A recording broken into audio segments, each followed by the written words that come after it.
Oke, selamat datang kembali di pertemuan jaringan telekomunikasi. Kali ini kita akan belajar tentang struktur jaringan dan akses PSTN. PSTN itu apa? Jadi kalau di pertemuan sebelumnya kita belajar SS7, memang mungkin agak cenderung membingungkan ya, karena kita langsung bahas signaling, padahal kita belum membahas tentang jaringannya. Mohon maaf atas itu, makanya di video kali ini kita akan mereview materi yang kedua terkait dengan struktur jaringan dan akses pada PSTN. Nah, rekan-rekan sekalian, bicara tentang PSTN, itu singkatan dari Public Switch Telephone Network. Sederhananya adalah jaringan PSTN adalah jaringan telepon rumah biasa nih. Ya, jadi generasi awal, nah itu disebutnya dengan PSTN itu. Nah, apa saja yang ada di dalam komponen PSTN ya? Itu ada yang namanya Customer Premises Equipment atau CPE. Contohnya apa? Telepon kita tuh, pesawat telepon rumah kita itu namanya CPE. Kemudian ada kabel tembaganya, sampai ke distribution frame ya, jadi ada jaringan lokalnya, kemudian ada jaringan jarak jauh. Mungkin sederhananya kalau di Indonesia, dulu disebutnya kalau panggilan lokal ya, itu masuknya di local network. Ketika kita melakukan hubungan jarak jauh, disebutnya dengan, SLJJ ya, nama layanannya, ya sambungan langsung jarak, jauh, seperti itu. Jadi, ketika kita menyebutkan PSTN, kita bisa membayangkan bahwa yang dimaksud di sini adalah telepon rumah ya, jaringan telepon konvensional, telepon kabel, seperti itu. Nah, di PSTN dia memiliki karakteristik ya, contohnya misalkan dia aksesnya analog, jadi belum digital dia yang namanya telepon rumah waktu itu. Kemudian circuit switch ya, memiliki bandwidth 64 kbps, sifatnya fix. Nah, ini sebenarnya kekurangan dari PSTN ya, karena mobilitas kita akhirnya jadi terbatas. Namun kelebihannya adalah meskipun dia telepon rumah, kita masih tetap bisa terhubung dengan infrastruktur telekomunikasi atau jaringan telekomunikasi yang lain. Contohnya SDN, PLMN ya, Public Line Mobile Network atau seluler dan PDN, seperti itu. Jadi tidak berarti kalau kita telepon rumah, kita tidak bisa terkoneksi dengan jaringan yang lainnya. Nah, rekan-rekan sekalian, kalau bicaranya PSTN atau Public Switch Telephone Network, dia dibagi menjadi 3 jaringan utama. Jadi infrastrukturnya itu ada 3 komponen. Yang pertama adalah jaringan backbone. Apa itu backbone? Ya, jadi kalau misalkan kita membayangkan tulang-tulang kita ini, ya, di belakang kita kan ada tulang, apa namanya ini, tulang punggung ya. Tulang punggung itu tempatnya, para tulang-tulang yang lain itu, apa namanya, ditopang ya, itu yang menopang. Jadi semacam jaringan utama, makanya disebutnya dengan, backbone atau juga disebutnya dengan jaringan inti yang membangun, jaringan telepon tersebut. Nah, dia bahkan menghubungkan antara satu sentral dengan sentral yang lain. Kita sudah pernah singgung apa itu sentral ya, sebagai review. Jadi kalau orang menelpon itu kan dia ke pusat kontrol itu. Nanti di sana, dia akan dihubungkan ke tujuannya sesuai dengan nomor telepon yang dia kirimkan. Nah, fungsi yang melakukan, apa namanya, komponen yang melakukan fungsi tersebut untuk menghubungkan itu disebutnya dengan sentral, ya, atau disebut juga dengan switching, seperti itu. Nah, tentu kalau misalkan jaringannya besar, pasti tidak menggunakan satu sentral, ada banyak sentral-sentral yang lain. Nah, sentral yang menghubungkan, ketika sentral itu dihubungkan dengan sentral yang lain, nah itu sebutnya dengan jaringan backbone, ya. Nah, sedangkan jaringan yang dari sentral ke pelanggan disebutnya dengan jaringan akses, seperti itu. Nah, ini kemampuan-kemampuan dasar yang dimiliki oleh sentral telepon menghubungkan dua pemakai yang ingin berhubungan atau fungsi switching, ya, fungsi mengkonekkan, fungsi switching. Kemudian memberikan informasi adanya panggilan, ada percakapan dan kapan percakapan itu berakhir. Nah, ini fungsi signaling, ya. Nah, jadi sentral juga selain menghubungkan, dia juga kan perlu mencatat kapan memulai sambungan, kapan menghentikan sambungan, termasuk fungsi billing. Nah, ini masuknya dalam fungsi signaling, termasuk memberikan identitas kepada setiap pemakai. Jadi, setiap user yang terhubung kepada sentral harus memiliki identitas. Nah, identitasnya itu berupa numbering. Jadi, pasti setiap koneksi itu punya nomor atau setiap user yang tersambung di jaringan itu pasti punya nomor. Nah, rekan-rekan sekalian, sentral pasti tidak berdiri sendiri, apalagi jaringannya luas, maka otomatis dia perlu dihubungkan dengan sentral yang lain. Taruhlah misalkan saya di Makassar, kemudian ada yang di Bandung. Untuk connect dengan, misalkan ya, saya di Makassar dan ada di Bandung, misalkan saya mau connect dengan keluarga saya yang ada di Bandung, otomatis ketika saya menelpon dari Makassar, saya akan terhubung ke sentral Makassar, setelah itu akan dihubungkan dengan sentral Bandung, dari sentral Bandung akan meneruskan ke keluarga saya yang ada di Bandung yang akan saya hubungi. Nah, apa saja komponennya? Ada terminal, ya, terminal ini. Terminal itu CPE ya, kemudian ada sentral dan ada transmisi. Transmisi itu apa? Kalau tadi kita bicara komponen, backbone ya, itu juga disebutnya dengan transmisi sebenarnya. Kenapa disebutnya dengan transmisi? Jadi misalkan begini, untuk menghubungkan dari satu sentral ke sentral yang lain, bisa jadi kita menggunakan serat optik, bisa jadi kita menggunakan satelit. Nah, itu semuanya disebutnya jaringan transmisi ya, seperti itu. Nah, ini jaringan akses tadi kita sudah bahas, prinsipnya adalah ketika sentral dengan sentral atau komponen besar di dalam, infrastruktur telekomunikasi terhubung dengan komponen besar yang lain disebutnya dengan core network atau jaringan backbone, maka jaringan akses itu menghubungkan dari sentral ke pelanggan, seperti itu. Misalkan apa, IndiHome kita ke sentral itu disebutnya dengan jaringan akses. Nah, kalau di Indonesia, kalau kasusnya di perusahaan telkom, BUMN Telkom, yang tugaskan untuk melakukan maintenance di jaringan akses, itu disebutnya dengan Telkom Akses. Nah, jaringan akses itu dibagi setidaknya menjadi 4. Ada yang nama Jarlokat, Jarlokar, Jarlokaf, bahkan HFC, koaksial. Apa yang membedakan setiap jaringan ini? Itu medianya, ya. Jadi kalau misalkan dari sentral ke user itu menggunakan tembaga, maka disebut dengan jaringan akses tembaga. Kalau menggunakan radio, jaringan akses radio, termasuk kalau menggunakan optik disebutnya dengan Jarlokaf. Contohnya apa? IndiHome misalkan atau apapun servis internet kita hari ini yang kita dapatkan misalkan dari Bisnet dan sebagainya. Nah, dari sentralnya mereka, dari pusatnya mereka ke rumah kita kan pakai optik. Nah, itu disebutnya dengan jaringan lokal fiber optik atau maaf jaringan lokal akses fiber optik, seperti itu. Nah, ada juga jaringan interkoneksi. Apa yang dimaksud dengan jaringan interkoneksi? Ketika sentral kita ini atau infrastruktur telepon, rumah ini atau telepon kabel ini, dia mau terhubung dengan teknologi yang lain, platform yang lain, misalkan mau terhubung ke seluler, misalkan seperti itu, atau terhubung, supaya bisa dapat, apa namanya, akses konten multimedia, otomatis apa? Pasti butuh interkoneksi dengan platform yang lain tersebut. Nah, interkoneksi itu disebut dengan jaringan interkoneksi di sini, ya, seperti itu. Itu yang dimaksud dengan jaringan interkoneksi di sini. Nah, ini jaringan lokal kabel tembaga. Jadi, agak sulit ya menemukan ini sekarang ya, karena hampir-hampir semua, instalasi pesawat telepon yang ada di rumah kita, itu sudah tidak menggunakan tembaga lagi. Built-in ya, misalkan kita pakai fiber optik, kita pasangin di home, biasanya itu sudah include dengan, pesawat telepon atau disebutnya dengan triple play ya, seperti itu. Nah, kalau dulu ketika pure masih tembaga, itu dari sentral, ada yang namanya rumah kabel, ada yang namanya, kotak pembagi, dan seterusnya. Nah, beda-bedanya di mana ya, contoh ya, kalau misalkan oh iya, itu komponen-komponennya, nanti kita akan lihat, bentuk-bentuknya seperti apa. Nah, selain itu, kalau tembaga itu dibagi 2 mereka, ada yang disebut dengan catu langsung, ada kategori, jaringan catu langsung, ada juga jaringan tidak langsung. Bedanya di mana? Ya, dari MDF, Main Distribution Frame, ya, dari sentral kemudian Main Distribution Frame, itu ada langsung ke DP.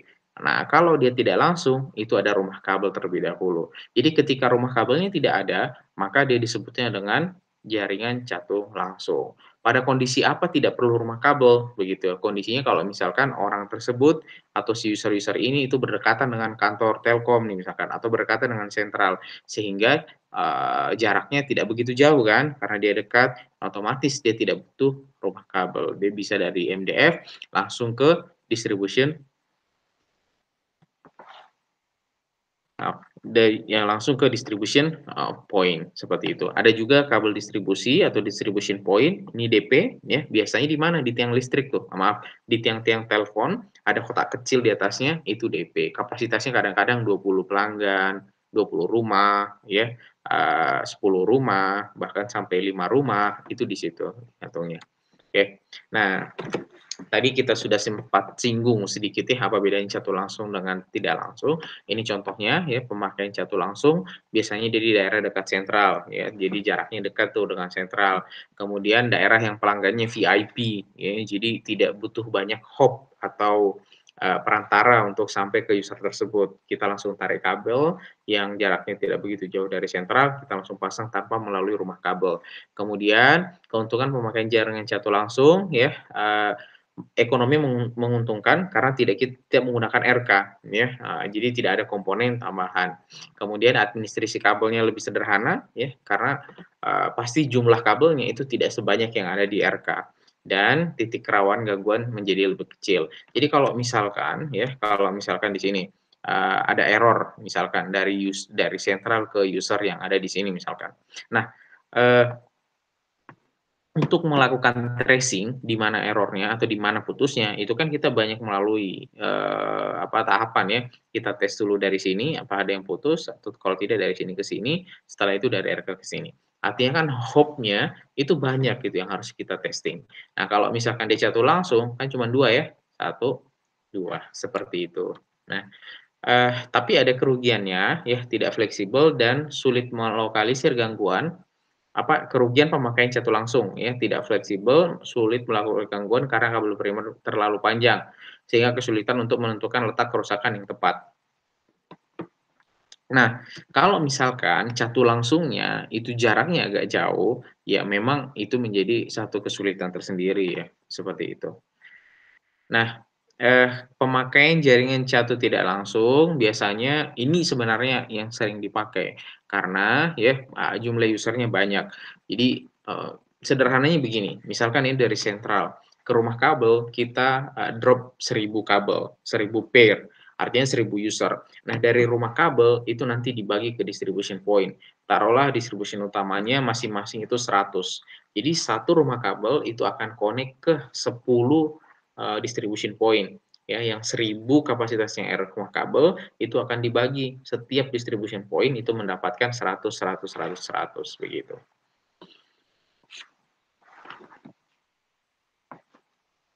Kemudian ya, daerahnya lokasinya jauh dari sentral dan termasuk yang pelanggannya menyebar. Nah, apa keuntungannya? Dia fleksibel dan mudah melokalisir, tapi dia tetap punya kekurangan. Kekurangannya ya ini ya, dari sisi ekonomi, dia tidak menguntungkan ya, karena ada kos tambahan kita harus membeli, rumah kabel seperti itu. Ini contohnya, jadi kalau kalian melihat di pinggir jalan, ya ada kotak-kotak seperti ini, itu namanya rumah kabel, itu rumah kabel.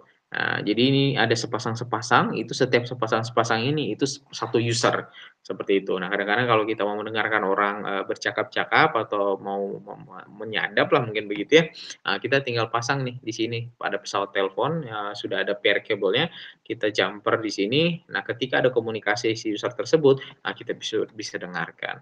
Nah, kotak pembagi seperti ini. Jadi kalian membayangkan ya, ini usernya kan banyak. Nah, user yang banyak ini itu akan dibagi-bagi menjadi kapasitas yang lebih kecil. Nah, setiap yang lebih kecilnya itu akan connect-nya ke kotak pembagi atau distribution, eee, point ya, seperti itu. Nah, ini kapasitasnya, ini 10 user, yang di sini kapasitasnya 20, pelanggan. Nah, rekan-rekan sekalian, itu adalah jaringan lokal tembaga. Bagaimana dengan fiber optik? Ya, kalau fiber optik itu ada banyak kategorinya nih. Ada yang disebutnya fiber to the zone, ada yang disebutnya fiber to the curb, ada yang disebutnya dengan fiber to the building, termasuk ada yang disebut juga fiber to the home. Apa yang paling familiar di kita? Yang paling familiar di kita adalah fiber to the home ya, karena hampir-hampir semua produk layanan internet yang diberikan oleh provider, internet yang ada di Indonesia, itu kalau misalkan pakai kabel, itu semuanya sudah support fiber to the home. Artinya apa? Ya, artinya apa? Kabel optiknya itu sudah dari sentral itu langsung ke dalam rumah kita. Ya, jadi kalau kalian punya IndiHome itu kan kabelnya warna kuning di belakangnya ya, itu artinya itu sudah serat optik. Nah, jadi apa yang membedakan antara FTTH, FTT building, FTT, eee, curb atau, zone ya, itu adalah di mana letak TKO-nya. Apa itu TKO? Titik konversi optik. Maksudnya bagaimana? Misalkan begini, contoh fiber to the zone. Nah, ini kan merah optik semua ini, optik merah. Kemudian, ini berakhir dia di sini ya, konversi optiknya. Jadi setelah di titik ini itu bukan optik lagi, bisa jadi tembaga. Nah, jaraknya dari titik ini ke user bisa jadi beberapa kilometer. Nah, kalau kondisinya demikian, ini disebutnya fiber to the zone. Nah, kalau misalkan cuma ratusan meter ya, dari sini ke sini, itu bisa disebutnya, curve. Kalau misalkan dia masuknya ke dalam apa namanya, eee, misalkan ada gedung besar ya, optiknya sampai di bawah gedung tersebut, tapi tidak sampai ke dalam kamar-kamar, misalkan seperti itu. Nah, itu disebutnya fiber to the building, ya, seperti itu.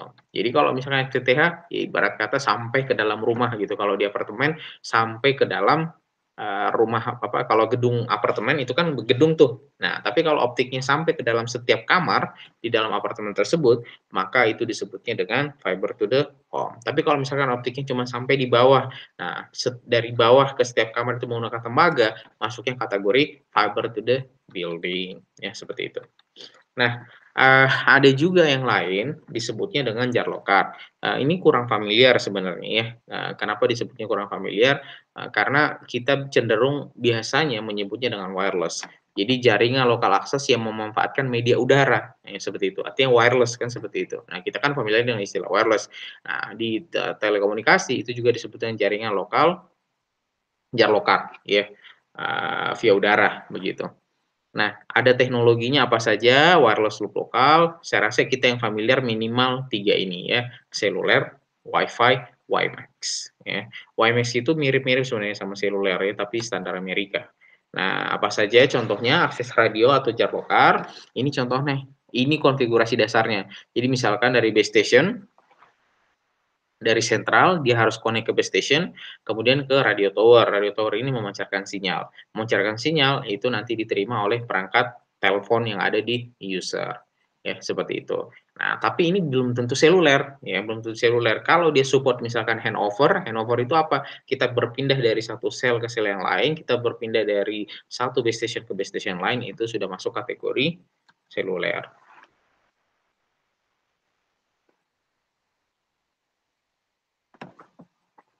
Nah, kita lanjut ya. Di slide ini jaringan lokal, radio atau jar lokar, kadang-kadang ya, ada yang langsung sampai ke user seperti ini, ada juga yang melalui, semacam relay ya. Jadi base station di sini, kemudian, ada antenanya, tower-nya, kemudian ada yang menerima antena tower, setelah itu baru dia dibagi-bagi ke banyak user, seperti itu. Nah, ini disebutnya dengan kanal banyak. Nah, yang di sini disebutnya dengan kanal tunggal, seperti itu. Ya, jadi tergantung ada berapa user yang di belakangnya. Nah, ada juga yang multi akses. Maksudnya multi akses seperti apa, begitu ya. Nah, jadi radio tower, kemudian ada repeater-nya, kemudian ada, repeater, setelah itu dia connect lagi ke jaringan yang lain, seperti itu. Nah, ada juga, dari sini misalkan ya, radio tower masuk ke antena penerima, ini kan single kanal ya, artinya hanya satu user yang ada di sini. Nah, sedangkan di kasus yang lain, yang ini ada 2, yang ini ada 2. Jadi beberapa menggunakan multiple kanal, beberapa menggunakan, tunggal. Nah, itu disebutnya dengan multi akses, seperti itu, ya. Nah, apa saja komponen pembentuk telekomunikasi? Pasti ya perangkat terminal atau CPE, Customer Premises Equipment. Contohnya apa? Telepon rumah kita ya, atau handphone kita kalau seluler ya. Terus ada juga jaringannya, kalau bicaranya jaringan atau perangkat transmisinya ya, kira-kira medianya apa ini gitu. Tadi kita sudah bahas ada yang namanya tembaga ya. Kemudian selain tembaga ada apa lagi? Koaksial, tapi ini sangat-sangat jarang ya. Biasanya koaksial kan kalau di Indonesia kita sering pakainya untuk TV ya, jadi biasanya kita pakainya TV, kalau untuk koaksial ya. Kemudian serat optik. Nah, ini yang jadi tren sekarang ya. Kenapa serat optik menjadi tren sekarang? Karena di antara banyak media yang ada, terutama media fisik ya, artinya fisiknya bisa kita pegang, itu dia memiliki keterbatasan data rate. Nah, yang bisa membawa data dengan jumlah yang banyak atau kecepatan yang tinggi itu hanya bisa dilakukan oleh serat optik, ya, seperti itu. Nah, optik itu nanti kalian bisa lebih detail lagi ketika mengambil mata kuliah optik. Prinsipnya adalah ternyata kabel-kabel optik itu juga banyak tipe-tipenya. Ada yang disebutnya dengan step index single mode, Optik kan pakai panjang gelombang ya, memancarkan cahaya. Nah, ada yang modelnya cuma satu seperti ini, ada yang mantul-mantul, itu namanya gradient index multimode, step index multimode, yang ketiga gradient index multimode. Gradient yang mana? Yang ini. Ya. Loh, apanya Pak yang graded, apanya yang, step index begitu. Itu pembiasannya ya. Jadi ada berlapis-lapis di sini, lapisan kacanya dan indeks biasnya berbeda-beda begitu. Indeks biasnya berbeda-beda itulah yang membuat makanya pantulan cahayanya itu jadi tidak pantulan cahayanya jadi beragam ya, nanti akan detail di ini. Tapi prinsipnya adalah di antara banyak media telekomunikasi, salah satu yang paling sering digunakan oleh orang hari ini adalah serat optik. Karena apa? Dia mampu membawa data dengan jumlah yang besar. Komponen yang ada di optik, ya pasti karena dia menggunakan cahaya, berarti setidaknya kita membutuhkan komponen yang lain untuk melakukan itu. Pertama apa? Butuh pembangkit cahayanya, disebutnya dengan optical source, dan kita butuh di receiver untuk menerima cahaya atau disebut juga dengan optical detector ya. Kalau bicaranya sumber cahaya, ada yang dibuatnya dari LED, ada yang menggunakan laser ya, detailnya nanti di mata kuliah optik. Kemudian untuk detektornya ya digunakan sebagai penerima, ada yang menggunakan pin photodiode sama avalanche photodiode atau APD seperti itu. Jadi kabel optik sebagai sarananya yang memancarkan cahayanya dari mana? Nah, inilah dua dua dua dua alat ini ya. Bukan bersamaan tapi ini pilihan ya, kadang-kadang beberapa menggunakan LED, kadang-kadang beberapa menggunakan laser. Prinsipnya mereka sumber cahaya. Kemudian yang menerima cahaya tersebut, eee, ada kategorinya bisa bahannya ini bisa yang di bawah, seperti itu. Nah, kita tentu untuk mendapatkan kualitas, maka kita harus melakukan pengukuran. Nah, kita juga bisa mengukur sumber daya optik ya, daya sumber optik. Cara mengukurnya menggunakan alat apa? Power meter ya, seperti itu. Termasuk di penerima juga sama ya, berapa power-nya nih ketika dipancarkan, termasuk ketika mau diterima berapa power-nya, pakainya apa? Power meter, seperti itu ya. Nah, di dunia ini jaringan kabel optik itu sudah hampir terpasang ya dari satu pulau ke pulau yang lain, dari antar benua ke benua yang lain, itu hampir semua terpasang. Nah, kabelnya itu kabel optik. Kabel optiknya di mana? Dipasangnya di bawah laut, ya, seperti itu. Di Indonesia pun sama ya, misalkan dari mana itu ya, Kalimantan ke Makassar, Makassar ke Surabaya, Surabaya ke Kalimantan, itu pakai kabel laut. Jadi kalau misalkan ada yang mau komunikasi dari Jawa ke Sulawesi, biasanya pasti lewat Surabaya itu. Kalau misalkan Surabayanya mati ke Makassar, berarti nanti, komunikasinya akan dialihkan ke Kalimantan dulu baru ke Makassar, itu contohnya ya, seperti itu. Nah, itu transmisinya optik. Nah, bagaimana kalau misalnya transmisinya radio? Ada yang disebut dengan radio terestrial, ada yang disebut dengan satelit, ya. Kalau satelit prinsipnya adalah, ya, kita punya repeater, ya, kita punya repeater, tapi posisi repeaternya itu di ruang angkasa, ya, atau di satelit. Sedangkan kalau terestrial, ini seperti point to point, ini point to point, ya. Jadi kayak misalkan, saya mau komunikasi, sentral saya ada di pulau kecil misalkan. Kemudian, taruhlah misalkan di pinggir Pulau Jawa ada 2 pulau, pulau A, pulau kecil. Nah, kita masang kabel optik sayang misalkan seperti itu, satelit juga sayang. Akhirnya, karena jaraknya tidak begitu jauh, kita pasanglah radio. Nah, jadi antara pulau A dengan pulau B, itu kita pasang radio pemancar gitu, radio pemancar yang mana mereka akan saling komunikasi menggunakan radio tersebut. Jadi gelombang elektromagnetik ya, seperti itu. Nah, terus ya, kalau misalkan ada media transmisinya ya, ada medianya tadi ada yang via udara, kalau udara ada terestrial, ada yang via satelit, kemudian kalau menggunakan media fisik ada tembaga, ada koaksial, ada fiber optik. Nah, bagaimana komponen komponen sentralnya? Nah, komponen sentralnya disebut juga dengan switching ya. Tugasnya dia apa? Menyambungkan antara atau membangun hubungan, antara satu user ke user yang lain. Apa saja yang ada di dalam perangkat switching ya, tadi menyelenggarakan, mengendalikan, termasuk membangun hubungan. Prinsipnya adalah begini, orang mau menelpon, ketika orang mau menelpon, dia harus disediakan kanal, kan begitu.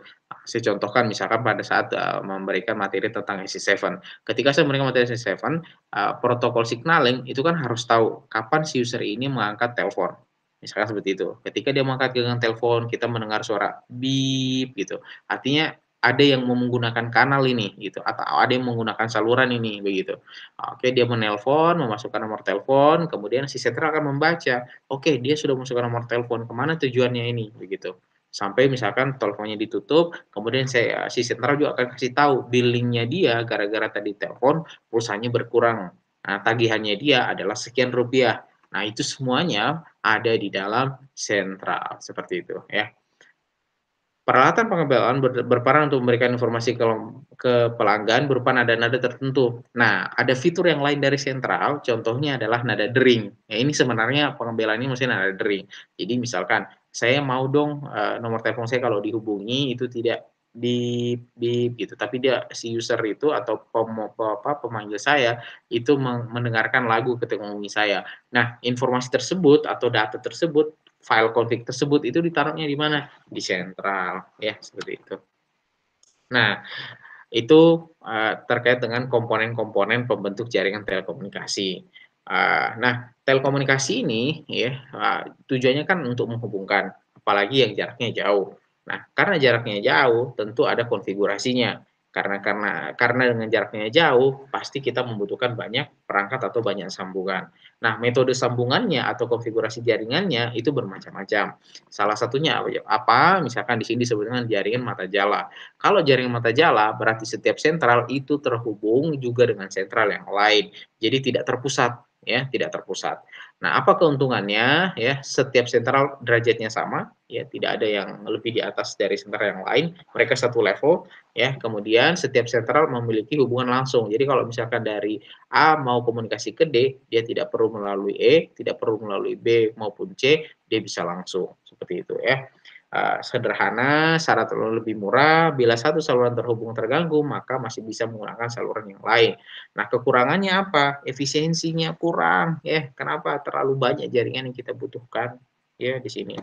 Ya, cost-nya juga pasti mahal kan, ya, karena kita butuh kabelnya yang banyak. Nah, kemudian tidak ada konsentrasi saluran, seperti itu. Nah, untuk menghitungnya bisa menggunakan rumus ini, ya. Jadi kalau misalkan, bila jumlah sentral sama dengan S dan jumlah saluran yang dibutuhkan adalah N, maka berapa jumlah salurannya? Taruhlah misalkan ini ada berapa nih, 1, 2, 3, 4, 5. Berarti 5, 5 kurang 4, 5 dikali 5 kurang 4, 5 kurang 1, ini 4, 20 bagi 2, 10 ya. Maka nanti di sini akan ada 10 berkah, 1, 2, 3, 4, 5, 1, 2, 3, 1, 2, 1 ya. Totalnya ada berapa? Ada 10 ya. Kalau tidak mau menghitung secara manual, kita cukup menggunakan rumus bantu di sini, seperti itu ya. Nah, ada juga yang bintang, topologi star disebutnya ya. Tadi mata jala disebut juga dengan mesh sebenarnya ya, kemudian bintang disebut juga dengan star. Prinsipnya dia adalah sentralisasi ya. Jadi antara sentral A, D, B, C itu dia harus terhubung ke sentral transit atau sentral utama terlebih dahulu ya. Nah, apa kelebihannya? Prinsipnya dia cocok untuk volume rendah ya, jumlah berkas salurannya linear dia, jadi N-1, jadi kalau misalkan jumlah sentralnya ada 4, berarti jumlah berkas atau saluran yang dibutuhkan itu berarti 4 kurang 1 ya, konsentrasinya tinggi jelas, efisiensinya lebih tinggi juga gitu. Kenapa lebih efisien gitu? Karena cost-nya tidak begitu banyak ya. Tadi kan kita butuh saluran yang banyak nih di sini begitu, ini kan tidak efisien. Seperti itu. Nah, apa menjadi kelemahannya? Kalau misalkan ini putus, misalkan ya dari sentral traffic ke D, maka siapapun yang mau terhubung ke D, itu tidak akan bisa. Karena tidak ada jalan alternatif, ya. Nah, untuk mensiasati kelebihan dan kekurangan di masing-masing jaringan tersebut, baik jaringan bintang maupun jaringan mesh, dibuatlah jaringan kombinasi, ya. Jaringan kombinasi ada mesh-nya, ini mesh-nya nih, jaringan apa namanya, mata jalannya, kemudian ada juga jaringan kombinasi jaringan, star-nya, seperti itu, ya. Nah, ada juga yang disebut dengan cincin atau ring, ya, atau ring. Modelnya seperti ini nih. Ya, mereka satu level tapi hanya memiliki satu akses ke satu titik yang lain. Nah, jadi kalau misalkan ini putus, yang satu ke 5 mau komunikasi, maka satu bisa melewati jalur 2, 3, 4, baru ke 5, seperti itu ya. Nah, bisa dibaca masing-masing keuntungan dan kelebihannya. Ada juga yang disebutnya dengan bus. Biasanya kalau di warnet kan modelnya begini nih, bus ya, jadi, menggunakan filosofi multi point broadcast, kabel panjang disebut dengan bus, kemudian membentuk backbone. Jadi kabel utamanya di tengah, nanti masing-masing ditarik untuk setiap usernya. Apa keuntungannya? Mudah diinstal, penggunaan panjang kabel lebih pendek dari topologi yang lain, ini jelas begitu ya. Tapi kekurangannya apa? Tidak fleksibel, ya seperti itu. Dan kita agak sulit pengisolasian kerusakan, ya seperti itu. Apabila bus mengalami kerusakan, maka seluruh titik tidak berfungsi. Jadi kalau misalkan ini rusak ini, ya jaringan utamanya rusak, otomatis semua user yang terhubung ke jaringan utama tersebut itu juga akan terputus, seperti itu ya. Ada juga ya mekanisme yang lain atau konfigurasi yang lain disebutnya jaringan pohon. Ya, jadi kalau ada yang pernah dengar istilah multi level marketing, nah kurang lebih begitulah ya konfigurasinya. Jadi ada yang di bawah, ada level 2 di atas, level 3 di atasnya, seperti itu. Ya, ini jaringan pohon menjadi topologi bintang. Kenapa disebutnya bintang? Ini kan bintang ya. Ini kan bintang. Jadi 3 terpusat menjadi satu, itu sebutnya bintang. Kemudian berisi repeater, menerima sinyal informasi yang masuk dan mengenerate ke sentral di bawahnya. Sentral pusat merupakan sentral yang aktif, sementara di bawahnya sentral yang pasif, cuma menerima saja. Nah, kelebihan dan kekurangannya itu mengikuti ke topologi jaringan bintang. Karena prinsipnya ini kan sentralisasi semua, ini jaringan bintang. Apa yang membuat dia menjadi pohon ataupun apa namanya membuat jaringan pohon karena punya level begitu. Ini level 1, ini level 1, ini level 2, ini level 3. Seperti itu ya. Nah, oke, itu terkait dengan konfigurasi jaringan. Semoga semuanya clear. Nah, apa saja macam-macam jaringan telekomunikasi, tadi kita sudah bahas ya, PSTN, ini telepon rumah biasa, telepon kabel lah kurang lebih begitu, ya, local exchange ya, terang exchange. Kalau saya menyebutnya exchange, itu saya berarti menyebutnya juga sentral sebenarnya, ya. Seperti itu, sentral lokal. Ini local exchange atau sentral atau sentral lokal ya, seperti itu. Nah, ada juga ISDN ya, kalau ISDN dia support data ini ya, dia support data. Jadi jaringan kabel tapi dia sudah support data ya. Makanya di sini dia bisa terhubung nih dengan komputer begitu ya. Nah, tahap integrasinya di awal ya, ini jaringan PSTN dengan adanya ISDN, maka dia bisa terhubung ke internet. Itu ISDN. Ini lingkungan-lingkungannya apa saja yang ada di dalam, jaringan tersebut ya. Ada service user, siapa yang melakukan panggilan, kemudian service subscriber, pihak yang memiliki nomor layanan service ya, dan sebagainya. Ada provider, ada operator. Nah, ini free call, nah ini contoh saja ya, ini contoh saja. Misalnya ini PSTN ya, ini PSTN, apa namanya, baik PSTN mau ISDN, nanti dia akan pasti punya bill kan, pasti punya bill. Nah, tapi dengan adanya IN, kita bisa setup, misalkan free call untuk beberapa nomor, itu jangan dong dibuatkan tagihan gitu. Misalkan ya, VVIP atau apa begitu kan, siapa yang mengatur itu semua? Itu ada di Nah, yang ketiga ya namanya PLMN. Sebenarnya istilah PLMN itu tidak begitu familiar sebenarnya atau tidak begitu populer lah. Yang populer apa? Seluler. Jadi prinsipnya PLMN itu sama dengan seluler. Disebutnya dengan Public Land Mobile Network. Jadi ada mobile stationnya, ada base stationnya, kemudian ada sentralnya seperti itu. Ya. Nah, seluler memungkinkan kita itu pindah dari satu sel ke sel yang lain tanpa terputus koneksinya. Meskipun dia seluler atau mobile network, bukan berarti kita tidak bisa terhubung ke PSTN atau ke telepon kabel biasa, karena pasti ada interkoneksi. Interkoneksinya ada di mana? Interkoneksinya ada di MSC, seperti itu ya. Ini contohnya generasi lama ya, GSM. Nah, interkoneksinya untuk ke PSTN maupun ISDN ya, itu di sini nih via MSC seperti itu. Di GSM supaya dia apa, ketika dia sudah, ditambahkan dengan fitur untuk, paket data disebutnya dengan GPRS ya. Nah, ini generasi lama semua nih ya 2G, sekarang kita sudah ke 4G, bahkan kita sudah mau masuk ke 5G kalau di Indonesia. seperti itu ya. Itu mungkin ya materi kita terkait dengan, pertemuan kedua atau part 2 di jaringan telekomunikasi. Kita sudah memahami bahwa ada banyak layanan atau services atau kategori, telekomunikasi ya, jaringan telekomunikasi, ada kabel, kemudian ada kabel pakai ada kabel tapi support data, kemudian ada mobile ya atau seluler, kemudian ada juga, apa namanya, mobile dengan seluler, paket data biasa, ada juga interkoneksi dengan, platform yang lain. Kemudian konfigurasi jaringan ada banyak macamnya ya, ada 6, ada pohon, ada bus, kemudian ada cincin, ada kombinasi, bintang, sama mata jala. Kelebihan dan kekurangan di antara mereka itu bagaimana koneksinya apabila terputus, ya apakah masih punya alternatif atau tidak, terus yang kedua efisiensinya seperti apa.